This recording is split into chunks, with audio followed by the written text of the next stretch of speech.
So আমাদেরকে এখানে বলা হচ্ছে identify the correct sentence. 45th BCS এ আসছে, হ্যাঁ, খুব দূরের BCS না, 45th BCS এ আসছে যে নিচের কোন অপশনটা কারেক্ট, তাই না? দেখেন, she speaks English like English. আচ্ছা, এখানে একটা তথ্য আমরা একটু মাথায় রাখবো ভাই। দেখেন, এই যে শুধু ইংলিশ, আচ্ছা এখন আমরা ইংলিশ শব্দটা নিয়ে কিছু মজার তথ্য দেখবো, হ্যাঁ, এক্সক্লুসিভ কিছু তথ্য দেখবো আমরা। তো দেখেন, ইংলিশ, শুধু ইংলিশ যদি থাকে তাহলে আপনি বুঝবেন যে এটা হলো একটা ভাষার নাম, নেম অফ আ ল্যাঙ্গুয়েজ, ভাষার নাম। যদি এরকম থাকে অ্যান ইংলিশ, এটা হলো একজন ইংরেজ। মারাত্মক গুরুত্বপূর্ণ বিষয় কিন্তু, খেয়াল করেন, মজা পাবেন ইনশাল্লাহ। আচ্ছা, 3 নাম্বার, তাহলে আমরা কি বললাম? দেখেন, এই ইংলিশ শব্দটার পূর্বে যখন কোনো আর্টিকেল থাকতেছে না তখন আমরা এটাকে বলতেছি ভাষার নাম। ইংলিশ শব্দটার পূর্বে যখন অ্যান থাকতেছে তখন আমরা বলতেছি এটা দিয়ে একজন ইংরেজ পুরুষ বা নারীকে বোঝানো হচ্ছে।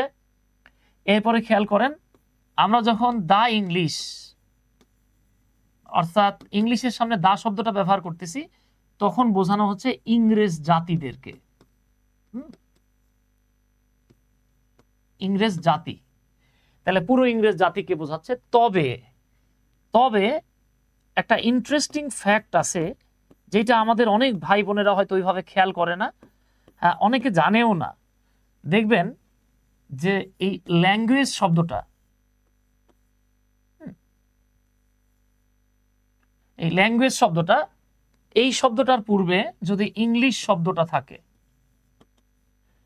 অর্থাৎ ল্যাঙ্গুয়েজ শব্দটার পূর্বে যদি আবার ইংলিশ শব্দটা থাকে বা ইংলিশ শব্দটার পরে যদি ল্যাঙ্গুয়েজ শব্দটা থাকে, সেক্ষেত্রে আমরা এই জায়গাটাতে একটা দা লিখব।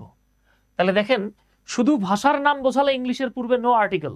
তাহলে বাবা যেটা বললাম আর কি, যেমন দেখেন, আপনারা ওয়ার্ল্ড ফেমাস একটা বইয়ের নাম আমি লিখে দিচ্ছি আপনাদেরকে, সেটা হচ্ছে a comprehensive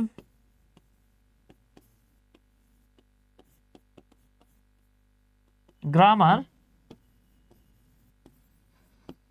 of the English language.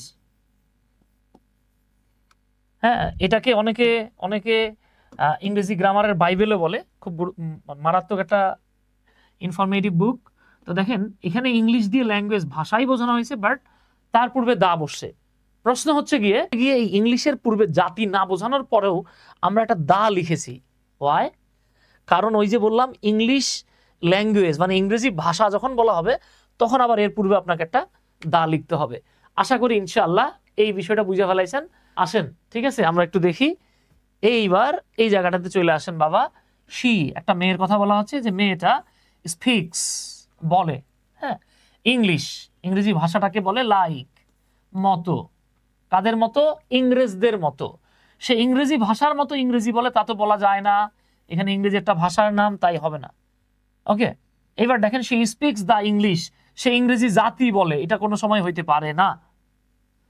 Okay, C নাম্বারে দেখেন, সে speaks the English like the English, সে ইংরেজি জাতিকে ইংরেজি জাতির মতো করে বলে, এটাও জীবনে হবে না।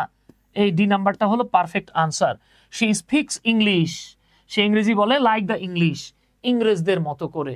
ওকে, আপনাদের সাথে একটা তথ্য শেয়ার করি, সেটা হলো আমরা আগামী 17ই ফেব্রুয়ারি, আজকে হচ্ছে 10 তারিখ, ফেব্রুয়ারির 10 তারিখ, আমরা জাস্ট আর 6 দিন পরে ফ্রি হ্যান্ড রাইটিং এর দেশ সেরা সুপার ডুপার একটা কোর্স চালু করছি ইনশাল্লাহ। এই কোর্সে ভর্তি চলছে, ক্লাসগুলো হবে শনি, সোম এবং বুধবার রাত 8টায়। তবে রমজান মাসে টাইমটা আপনাদের যাতে নামাজের ব্যাঘাত না ঘটে, হ্যাঁ, যাতে নামাজের ব্যাঘাত না ঘটে সেই অনুযায়ী আমরা টাইমিং করব। কোর্স ফি হচ্ছে 1500 টাকা। যারা যুক্ত হতে চান আমাদের এই হোয়াটসঅ্যাপ নাম্বার 01917211236 এই নাম্বারটাতে যোগাযোগ করতে পারেন।